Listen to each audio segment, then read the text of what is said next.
ॐ नमो भगवते वासुदेवाय।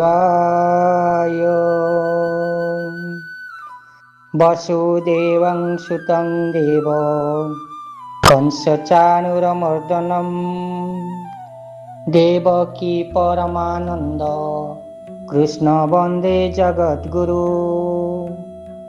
नमो ब्राह्मण देवाय गोब्राह्मण हिताय च जगद्हिताय कृष्णाय गोविन्दाय नमो नमः। नीलाचल निवासाय नित्याय परमात्मने बलभद्र सुभद्राभ्यां जगन्नाथाय ते नमः। जय जगन्नाथ, जय श्री कृष्ण।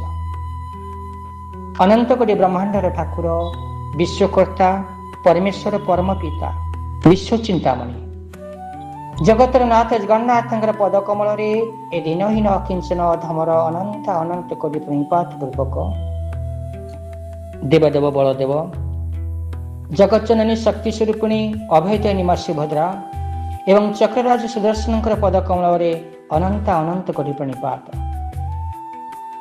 एतत् व्यतीत श्रीमद् भगवत गीता को श्रवण करिथिबा मोर समस्त हरिप्रेमी समस्त कृष्ण रस रसायित माँ राधाराणी आश्रयित समस्त भक्त मानक चरणारविंद ये सेवकर अनंत अनंत करी प्रणिपात प्रवृत्त रही आपण मानकर सेवारे।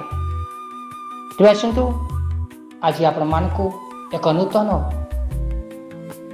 तथ्य श्रीमद् भागवत गीतार नूतन श्लोक एवं नूतन वार्ता आपण मानक पाए भगवान कहते अर्जुन को श्रीमद् भागवत गीतार नवम अध्यायर पंचम षष्ठ श्लोक राज विद्या राजयोगर षष्ठ श्लोक अर्जुन श्रवण करुछंती।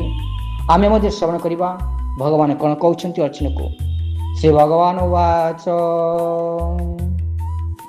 यथाकाशं स्थितं नित्यं वायु सर्वत्र गोमहान् तथा सर्वाणि भूतानि मत्स्थानि त्वं पधारय। अर्थात भगवान कहते जपरी सर्वत्र प्रभामान वायु सर्वदा आकाश रे अवस्थान करे सेपरी जान जे समस्त जीव मोठारे अवस्थान करिछन्ति। किपरि विराट भौतिक सृष्टि भगवान ठारे अवस्थान करुछि ए कथा साधारण लोक चिंता करि पारिबो नाही। या साधारण लोक पक्षरे अचिंतनीय अटे, किंतु भगवान एठारे एक उदाहरण देइछन्ति जहा साहाय्य आमे कथाटकु बुझी पारिबा। अंतरिक्ष व आकाश हेउछि महान प्रकाश, यह आमे धारणा करि पारिबा नाही। आमको जेतिकी दृश्यमान होछि ए दृश्यमान जगत आकाश रे अवस्थान करुछि। आकाश रे क्षुद्र अणुठारू आरंभ करी महान ग्रह उपग्रह सूर्य चंद्र आदि समस्त घुरी बुलुछन्ति। ए समस्त को गति करिबा पई आमे आकाश स्थान देइछि। जदियो वायु महान अटे तथापि यह आकाश मध्य अवस्थित आकाश वायु ठारू अतिरिक्त नुहे। विराट आकाश आमे देखुछे जुआड़े अनेले ताहा आकाश जेतिकी आम दृष्टिगोचर होछि ता आकाश तले वायु अछि। वायु जमती आकाशर नुहे कि आकाश मध्य वायुर नुहे। आकाश भितर वायु अछि सत, किंतु आकाश वायु भितर नाही, किंतु आकाश भितर ही वायु अछि। ठीक से परि भावरे ये संसार भगवान अचिंत्य अति भगवान आश्रय अच्छे कि भगवान ता आश्रय ना ଠିକ୍ ସେହିପରି ସମସ୍ତ ଆଶ୍ଚର୍ଯ୍ୟଜନକ ଭୌତିକ ପରିପ୍ରକାଶ ମାନ ଭଗବାନଙ୍କର ପରମ ଇଚ୍ଛା ଶକ୍ତି ବଳରେ ଅବସ୍ଥାନ କରୁଛନ୍ତି। ସେ ସମସ୍ତେ ଭଗବାନଙ୍କର ପରମ ଇଚ୍ଛା ଶକ୍ତିର ଅଧୀନସ୍ଥ ଅଟନ୍ତି। ଆମେ ଯେପରି ସାଧାରଣତଃ କହୁ ଯେ ଭଗବାନଙ୍କ ଇଚ୍ଛା ବ୍ୟତିରେକେ ଘାସ ପତ୍ରଟିଏ ସୁଦ୍ଧା ହଲି ପାରିବ ନାହିଁ, ସେହିପରି ସମସ୍ତେ ତାଙ୍କର ଇଚ୍ଛା ଅନୁଯାୟୀ ବିଚରଣ କରୁଛନ୍ତି। ତାଙ୍କ ଇଚ୍ଛା ଅନୁଯାୟୀ ସବୁ ସୃଷ୍ଟି ହେଉଛନ୍ତି, ସବୁ ପ୍ରତିପାଳିତ ହେଉଛନ୍ତି ଏବଂ ସବୁ ମଧ୍ୟ ବିନଷ୍ଟ ହେଉଛନ୍ତି। ତଥାପି ସେ ସମସ୍ତଙ୍କ ଠାରୁ ପୃଥକ ଅଟନ୍ତି। ଯେପରି ଆକାଶ ସର୍ବଦା ବାୟୁମଣ୍ଡଳର କ୍ରିୟା ଠାରୁ ପୃଥକ ଅଟେ, ଉପନିଷଦରେ ଏକଥା କୁହାଯାଇଛି, ଭଗବାନଙ୍କର ଭୟରେ ବାୟୁ ପ୍ରବାହିତ ହେଉଛି। ଗର୍ଗ ଉପନିଷଦରେ ମଧ୍ୟ କୁହାଯାଇଛି, ଭଗବାନଙ୍କର ଆଦେଶ ଅନୁଯାୟୀ ଭଗବାନଙ୍କର ଅଧ୍ୟକ୍ଷତାରେ ସୂର୍ଯ୍ୟ, ଚନ୍ଦ୍ର ଏବଂ ମହାନ ଗ୍ରହ ଗଣ ଗତି କରୁଛନ୍ତି। ଆଉ ବ୍ରହ୍ମ ସଂହିତାରେ ମଧ୍ୟ ଏକଥା କୁହାଯାଇଛି, ସୂର୍ଯ୍ୟଙ୍କ ଗତି ସମ୍ବନ୍ଧରେ ମଧ୍ୟ ବର୍ଣ୍ଣନା କରାଯାଇଛି ଏବଂ କୁହାଯାଇଛି ଯେ ସୂର୍ଯ୍ୟ ଭଗବାନଙ୍କର ଏକ ଚକ୍ଷୁ ସଦୃଶ ଅଟେ ଏବଂ ଉତ୍ତାପ ଓ ଆଲୋକ ବିତରଣ କରିବା ନିମିତ୍ତ ଏହାର ମହାନ ଶକ୍ତି ଅଛି। ତଥାପି ଏହା ଭଗବାନ ଗୋବିନ୍ଦଙ୍କର ପରମ ଇଚ୍ଛା ଅନୁଯାୟୀ ନିଜର ନିର୍ଦ୍ଦିଷ୍ଟ ଗତିପଥରେ ଗତି କରି ଘୁରି ଚାଲିଛି। ନିର୍ଦ୍ଦିଷ୍ଟ ସମୟରେ ସୂର୍ଯ୍ୟ ଦେବତା ଉଦୟ ହେବେ, ଆଉ ନିର୍ଦ୍ଦିଷ୍ଟ ସମୟରେ ସୂର୍ଯ୍ୟ ଦେବତା ଅସ୍ତ ହେବେ, ଆଉ ନିର୍ଦ୍ଦିଷ୍ଟ ସମୟରେ ଘୂର୍ଣ୍ଣୟମାନ ହେବେ। ତେଣୁ ବୈଦିକ ସାହିତ୍ୟରୁ ଆମକୁ ଏ ପ୍ରମାଣ ମିଳିଛି ଯେ ଏ ଭୌତିକ ସୃଷ୍ଟି, ଯାହାକି ଆମକୁ ଅତି ଆଶ୍ଚର୍ଯ୍ୟଜନକ ଓ ବିରାଟ ବୋଲି ପ୍ରତୀୟମାନ ହେଉଛି, ତାହା ପରମ ପୁରୁଷ ଭଗବାନଙ୍କର ପୂର୍ଣ୍ଣ ନିୟନ୍ତ୍ରଣାଧୀନ ଅଟେ। ଆମେ ଯେମିତି କୌଣସି ଗାଡ଼ି ଚଲେଇଲେ ଆମ ନିୟନ୍ତ୍ରଣରେ ଆମେ ଗାଡ଼ି ଚଲାଉଛେ, ଭଗବାନ ସେମିତି ସଂସାରକୁ ତାଙ୍କ ନିୟନ୍ତ୍ରଣ ଅନୁସାରେ ଚଲାଉଛନ୍ତି। ଏକଥା ଏହି ଅଧ୍ୟାୟରେ ପରବର୍ତ୍ତୀ ଶ୍ଲୋକମାନଙ୍କରେ ମଧ୍ୟ ବିଶଦ ଭାବରେ ବର୍ଣ୍ଣନା କରାଯାଇଛି। ଆପଣମାନେ ଶ୍ରବଣ କରୁଛନ୍ତି ଶ୍ରୀମଦ ଭାଗବତ ଗୀତାକୁ। ତେଣୁ ସପ୍ତମ ଶ୍ଲୋକକୁ ଯିବା ଆସନ୍ତୁ। ସପ୍ତମ ଶ୍ଲୋକରେ ଭଗବାନ ଆଉ କଣ କହିଛନ୍ତି ଅର୍ଜୁନକୁ? ଶ୍ରୀ ଭଗବାନ ଉବାଚ ସର୍ବଭୂତାନି କନ୍ତେୟ ପ୍ରକୃତିଂ ଚାନ୍ତି ମାମିକାମ୍ କଳ୍ପକ୍ଷୟେ ପୁନଃସ୍ଥାନି କଳ୍ପଦାଂ ବିସୃଜାମ୍ୟହମ୍। ଭଗବାନ କହୁଛନ୍ତି, ହେ କୁନ୍ତୀ ପୁତ୍ର, କଳ୍ପ ଶେଷରେ ପ୍ରତ୍ୟେକ ଭୌତିକ ପ୍ରକାଶ ମୋ ପ୍ରକୃତି ମଧ୍ୟରେ ପ୍ରବେଶ କରେ ଏବଂ ଅନ୍ୟ କଳ୍ପର ଆରମ୍ଭରେ ମୋର ଶକ୍ତି ବଳରେ ପୁନର୍ବାର ସୃଷ୍ଟି କରେ। ଏ ଭୌତିକ ସୃଷ୍ଟିର ସୃଜନ, ପାଳନ ଓ ସଂହାରଣ, ଏ ସମସ୍ତ କାର୍ଯ୍ୟ ପୂର୍ଣ୍ଣ ରୂପେ ପରମ ପୁରୁଷ ଭଗବାନଙ୍କ ଉପରେ ନିର୍ଭର କରେ। ଯେପରି ଆମ ଦେଶରେ କଣ ହବ, କଣ ନହବ, କଣ ଆଇନ ତିଆରି ହବ, କଣ ଆଇନ ନ ତିଆରି ହବ, ତା ପ୍ରଧାନମନ୍ତ୍ରୀ ସ୍ଥିର କରନ୍ତି। ସେହିପରି ଭାବରେ ଏ ସୃଷ୍ଟିରେ ଭଗବାନ ଏ ସଂସାରକୁ କିପରି ଭାବରେ କେଉଁ ଆଇନ ଦେଇ ଗତି କରିବ, ତାହା ସେ ହିଁ ତିଆରି କରନ୍ତି। କେତେବେଳେ ସଂହାର କରନ୍ତି, କେତେବେଳେ ପୁନର୍ଜୀବିତ କରାନ୍ତି, କେତେବେଳେ ପାଳନ କରନ୍ତି, କେତେବେଳେ ବିଲୋପ ମଧ୍ୟ କରିଦିଅନ୍ତି। କଳ୍ପ ଶେଷରେ ଏହାର ଅର୍ଥ ବ୍ରହ୍ମାଙ୍କର ଲୟ ହେଲେ ବ୍ରହ୍ମାଜୀ 100 ବର୍ଷ ଜୀବନ ଧାରଣ କରନ୍ତି ଏବଂ ତାଙ୍କର ଏକ ଦିନ ଓ ଜାଗତିକ ହିସାବ ଅନୁସାରେ 430 କୋଟି ବର୍ଷ ଅଟେ। ତାଙ୍କର ରାତ୍ରିକାଳ ମଧ୍ୟ ସେହିପରି 430 କୋଟି ବର୍ଷ ଅଟେ। ଏକ ଦିନ ବା ଏକ ରାତ୍ରି କାଳ ମିଶି ଯେତେ ବର୍ଷ ହେଲା, ତାହା ବ୍ରହ୍ମାଙ୍କର ଏକ ଅହରାତ୍ର ବା ଦିନ ଅଟେ। ଏହିପରି 30 ଦିନରେ ତାଙ୍କର 1 ମାସ ହୁଏ ଏବଂ 12 ମାସରେ 1 ବର୍ଷ ହୁଏ। ଏହି ପ୍ରକାର 100 ବର୍ଷ ପରେ ବ୍ରହ୍ମା ମୃତ୍ୟୁବରଣ କରନ୍ତି।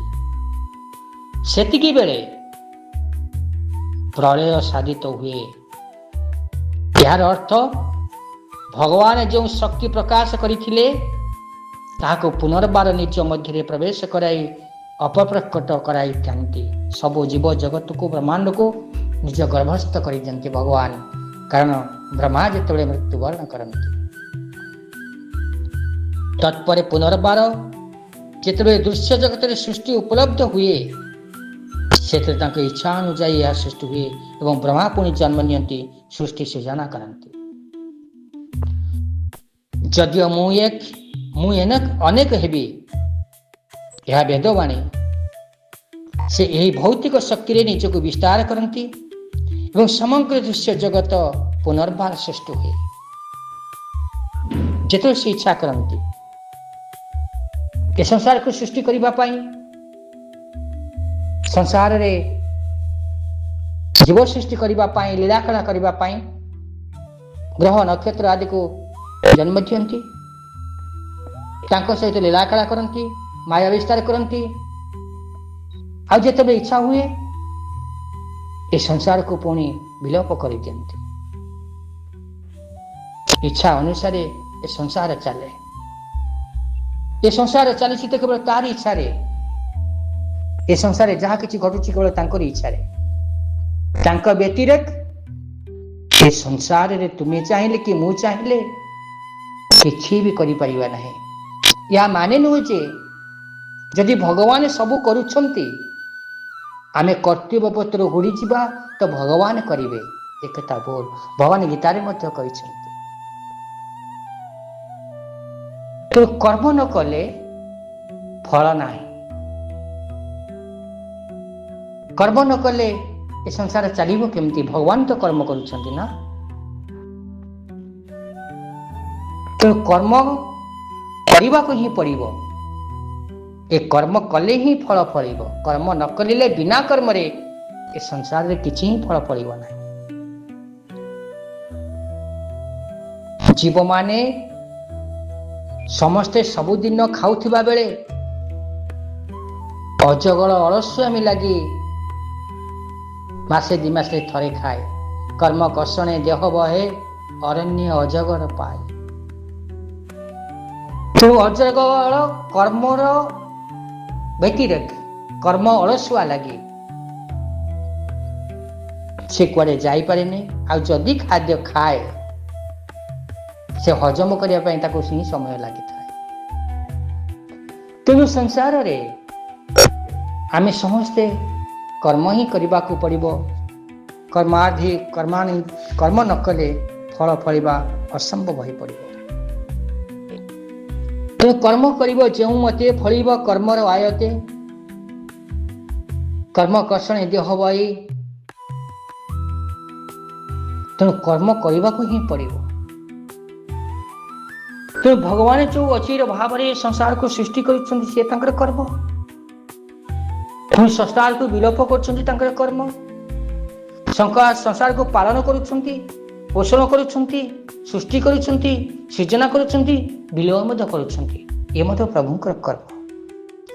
ତେଣୁ କର୍ମଭୂମି ତ ଆମେ କର୍ମଭୂମିରେ ମାନବ ରୂପରେ, ଜୀବ ରୂପରେ ପ୍ରଭୁଙ୍କର ଦୟାରୁ ହିଁ ଏଠି ଜନ୍ମ ନେଇଛେ। କିନ୍ତୁ ଯେତେବେଳେ ଆମେ ଏ ଦେହ ତ୍ୟାଗ କରିବା, ଏ ଶରୀର ତ୍ୟାଗ କରିବା, କେଉଁ ଅନନ୍ତ କାଳ ପର୍ଯ୍ୟନ୍ତ ଆମେ ହଜିଯିବା ଏ ସଂସାର।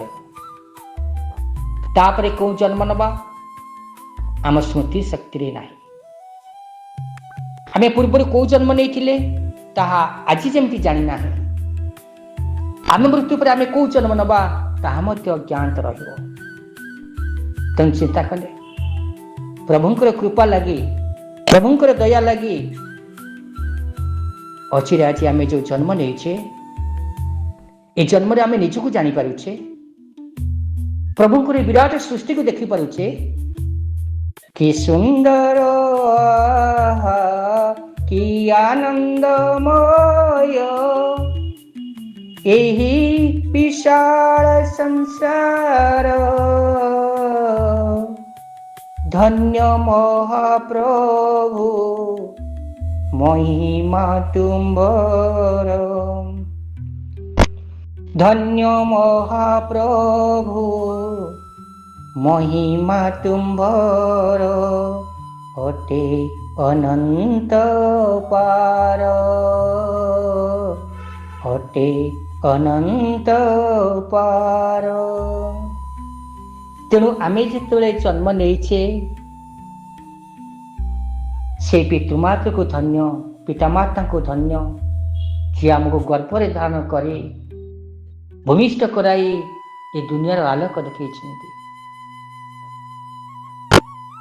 ପିତା ମାତା ଠାରୁ ବଡ଼ ଦେବତା କେ ସରଗରାଇ ଯେ ନାହିଁ,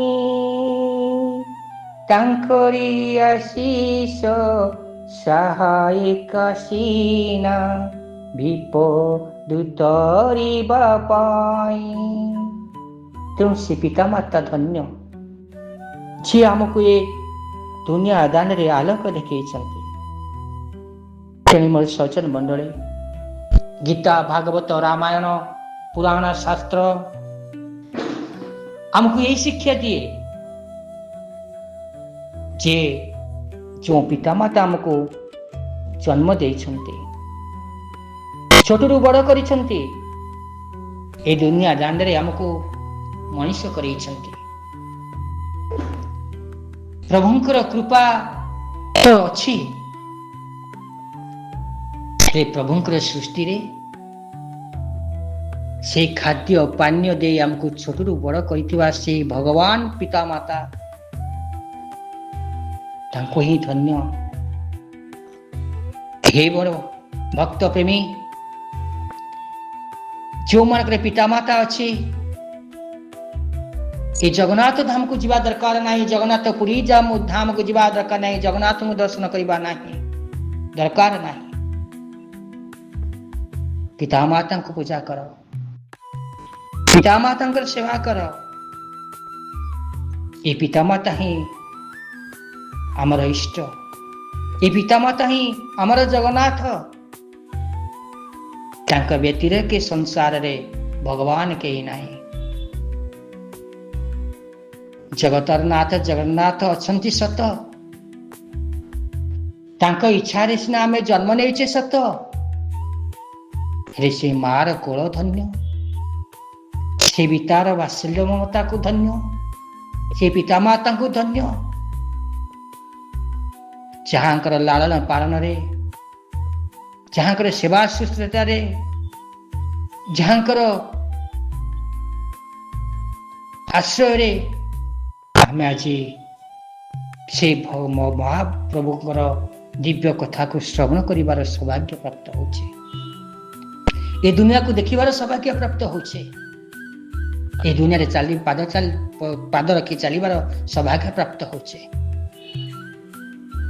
ତେଣୁ ଆଜିକାଲିକା ଯୁଗରେ ଯେଉଁ ପିତାମାତା ମାନଙ୍କୁ ହତାଦର ଅନାଦର କରୁଛନ୍ତି,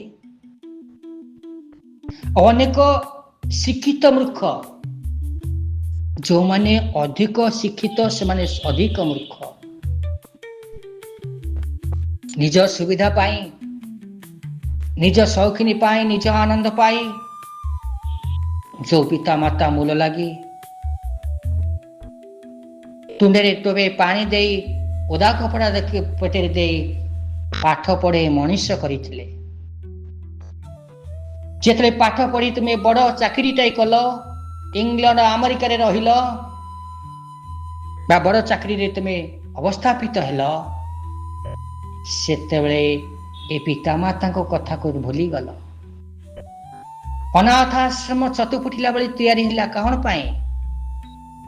ଆମେ ବିଜ୍ଞାନ ଯୁଗର ମଣିଷ, ଆମେ ପାଠ ପଢ଼ି ବଡ଼ ମଣିଷ ହେଇଛୁ, ଆମେ ଅଧିକ ଅର୍ଥ ରୋଜଗାର କରୁଛୁ, ଐଶ୍ୱର୍ଯ୍ୟ ହଉଛୁ, ଗାଡ଼ି, ବ୍ୟାଙ୍କ ବାଲାନ୍ସ, ସୁନ୍ଦରୀ ପତ୍ନୀ, ଏମାନଙ୍କୁ ନେଇ ଆମେ ସଂସାର କଲୁ। କିନ୍ତୁ ଯିଏ ସଂସାରକୁ ଆଣିଲା ତାକୁ ଆମେ ବୃଦ୍ଧାଶ୍ରମ ଛାଡ଼ିଦେଲୁ, ଅନ୍ୟର ହେପାଜତରେ ଛାଡ଼ିଦେଲୁ।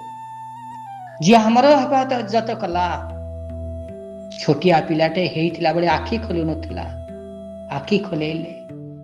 माँ निज अमृत भांडरू क्षीर दे आमको जीवन बंचई रखिला।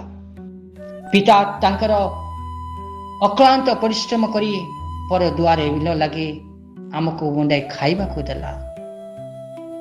तापरे आमे बड़ ही गले, से पिता माता को भूली गले। तेणु याठू दुष्टव अपराध और संसार रे कौन अच्छे? आम संसार को आनिला किए? छोटू बड़ कला किए? पाठ पढ़े बड़ मनीष कला किए? सुंदरी स्त्री दिला दबार सौभाग्य दिला किए? गाड़ी घोड़ा बैंक बालांस ये विराट अट्टालिका रो सौभाग्य दिला किए? हे सज्जन मंडली, से पितामाता आशीर्वाद, से पितामाता चेष्टा, से पितामाता कर्तव्य तांका व्यतीरे कि संसार रे बड़ ठाकुर आउ किए थाई पारे। तांको जदि अवहेला करिवा, तांको प्रति जदि आमे खराब व्यवहार करिवा, तांको प्रति जदि आमे अवहेला करिवा, सेमानकु आमे भलरे खाइबा को दबाने, भलरे पिंधिबा को देबेने, असह्य अवस्था रे आमे तांको छाड़ी दबा, तेबे स्वयं जगन्नाथ भी तुमको क्षमा देबे नहीं। पिता माता को हतादर अनादर करी जो पुत्र पा कन्या माने जगन्नाथ धाम को जाए, पुरी श्रीक्षेत्र रे जगन्नाथ को दर्शन करते, छरा तुलसी खाते, श्री मंदिर चतुर्पाश रे घूर्णायमान बोलती, पतित पावन को देखती, महाप्रसाद सेवन करती, तथापि भगवान तुमरा दर्शन देवे नहीं, कि तुमको आशीर्वाद देवे नहीं।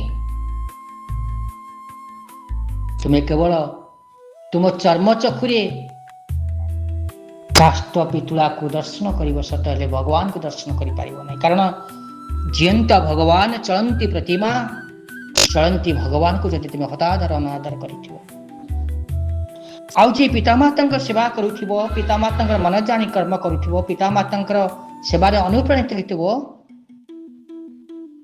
तेबे स्वयं जगन्नाथ रत्न सिंहासन दौड़ी आसिए भक्त पाखको। तेणु सज्जन मंडली, पिता माता ठारू बड़ देवता के स्वर्ग राई जे नाही, तांकरी आशीष सहायका सीना विपदु तरिबा पाई। तेणु जार पिता माता अछंती, हे सज्जन मंडली, आज ठारू शपथ नियंतु, पिता माता मन रे केबे दुख देबे नहीं, पिता माता को केबे असंतोष करिवे नहीं, अशांति करिवे नहीं, निजे न खाइले नहीं पिता माता को खुआइबे, निजे न पिंधिले नहीं पिता माता को पिंधाइबे, निजे सेवा पाइले न पाइले नहीं पिता माता को सेवा करिवे। देखिबे पूर्व जन्म रे भल घरे भल परिवार रे जन्म हवा पाई भगवान लिपिबद्ध करदेवे। तेरे सज्जन मंडली, जो मानक पिता माता नहांती हतभाग आई जाइछंती, आ सेमाने आज एते खोजिले भी से समय आसीबो नाही। जीवन रे सब मिलिबो, सुख शांति धन दौलत सब मिलिबो, हेले से चलंती प्रतिमा पिता माता भाव मिलिबे नाही। जगन्नाथ को डाकिले जगन्नाथ को प्राप्त हो पारिबो, हे पिता माता को प्राप्त हो पारिबो नाही। तेणु से पिता माता चरणारविंदरे अनंत अनंत कोटी प्रेमपात।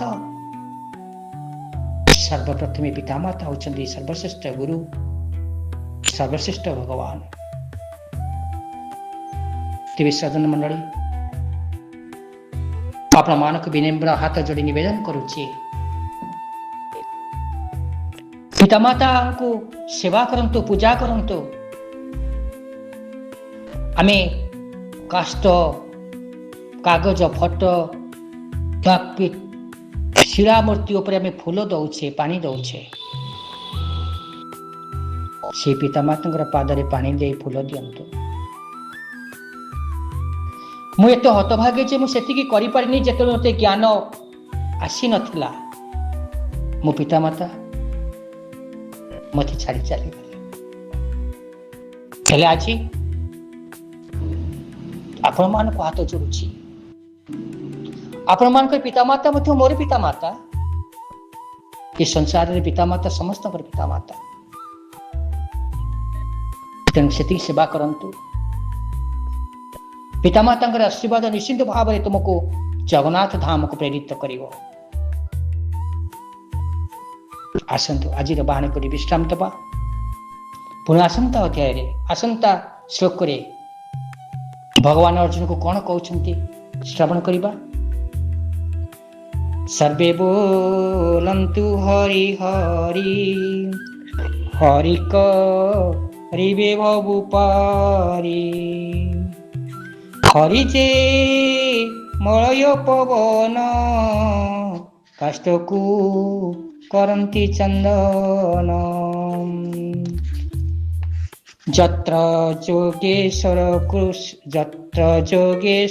कृष्ण जत्र पार्थ धनुर्धर तत्र श्री विजय भूति ध्रुवानीति मति मम सर्वे भवन्तु सुखिनः सर्वे सन्तु निरामयाः सर्वे भद्राणि पश्यन्तु मा कश्चित् दुःखं भवेत् ओम शांति ओम शांति ओम शांति।